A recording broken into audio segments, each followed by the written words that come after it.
Bienvenue à la 4e épisode pour l'entraînement pour fabriquer de nouvelles valves. Regardez à la valve qui est sur le sol.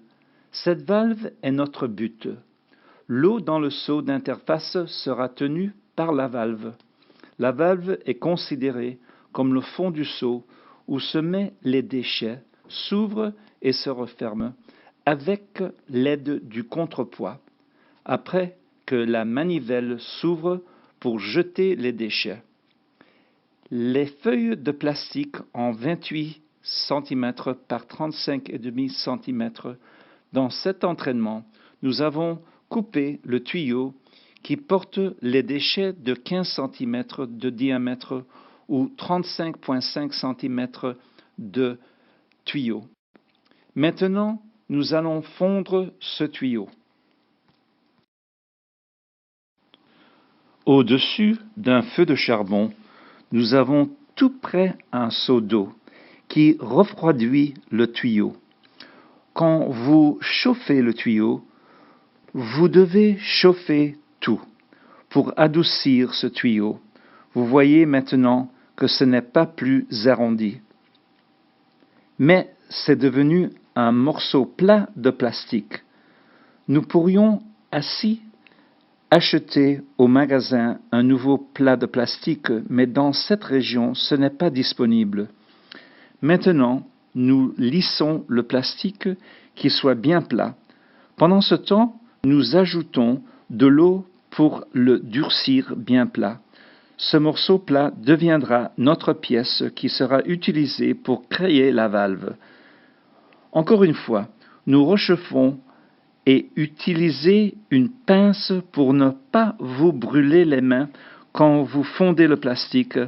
À ce point-ci, les moules que vous avez fabriqués.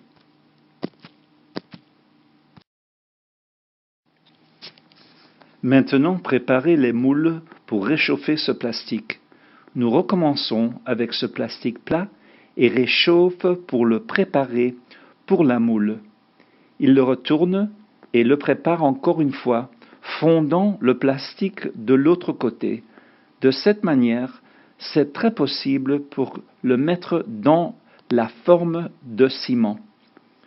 Si vous voyez, le plastique devient plus doux, et soyez certain que chaque centimètre du plastique est doux et prêt d'aller dans la forme du ciment.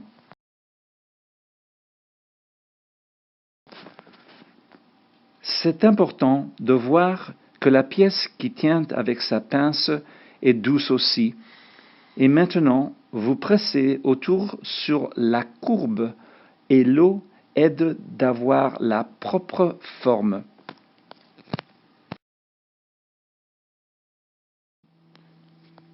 Pour obtenir la courbe bien droite, une fois que la courbe est bonne, alors nous pouvons adoucir la forme un peu plus pour avoir cette forme que nous voulons.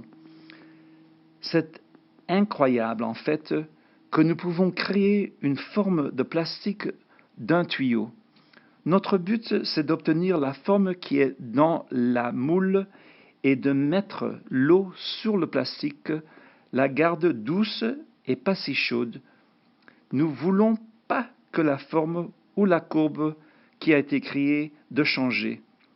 Alors, nous avons la courbe dans le plastique et les deux formes de ciment sont autour du plastique et l'eau sera mise dans le trou de la moule de ciment pour obtenir la forme de plastique dans la valve, pour obtenir la conception que nous voulons. L'eau aide à refroidir le plastique et grande le plastique dans la forme que nous voulons.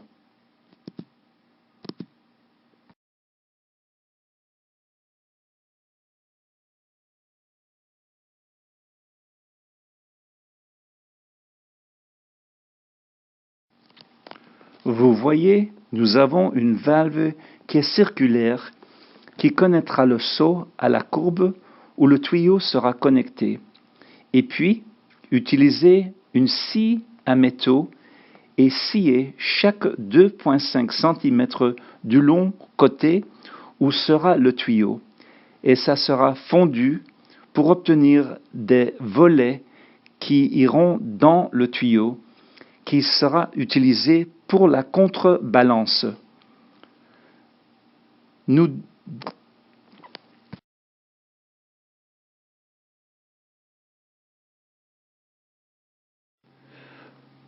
doucissons les volets qui curera sur le ciment pour mieux travailler. L'eau est utilisée pour mettre les volets en place. Maintenant, nous coupons un autre morceau du tuyau, coupé en deux. Ces volets seront mis au-dessus de la valve. Avec la valve, nous allons couler le ciment sur cette valve et ça devient le contrepoids. Alors, contrepoids aidera la valve de se refermer après que la manivelle jette les déchets. Les coins que nous coupons aidera le ciment dans ce travail. Nous avons essayé plusieurs méthodes, mais ceci est la manière la plus facile de fabriquer le contrepoids et ce tuyau devient la moule pour le ciment, qui sera utilisé pour le contrepoids. Nous coulons le ciment dans ce trou, puis ça doit sécher et se prépare pour la prochaine phase. Maintenant, si nous avons un forêt ou une pinceuse que nous n'avons pas, alors nous chauffons un tige de fer dans le four de charbon et nous voulons forer des trous dans cette moule. Pour le tuyau qui sera utilisé pour la connecter avec la manivelle, alors pendant ce travail, le tige de fer produit les trous et le tuyau en dessous. C'est comme ça que nous obtenons notre trou. C'est la chaleur de la tige qui est réchauffée qui fait le trou suivant. À ce point-ci, nous avons les trous dans le nouveau tuyau et la valve qui peut être bouldinée ensemble. Pour la valve finale que nous voulons, un but, c'est de garder le charbon chaud pour l'utiliser pour de nouveaux trous. Nous utiliserons notre ingénuité et les moyens de matériel qui sont disponibles localement pour accomplir nos travaux et fabriquer cette valve.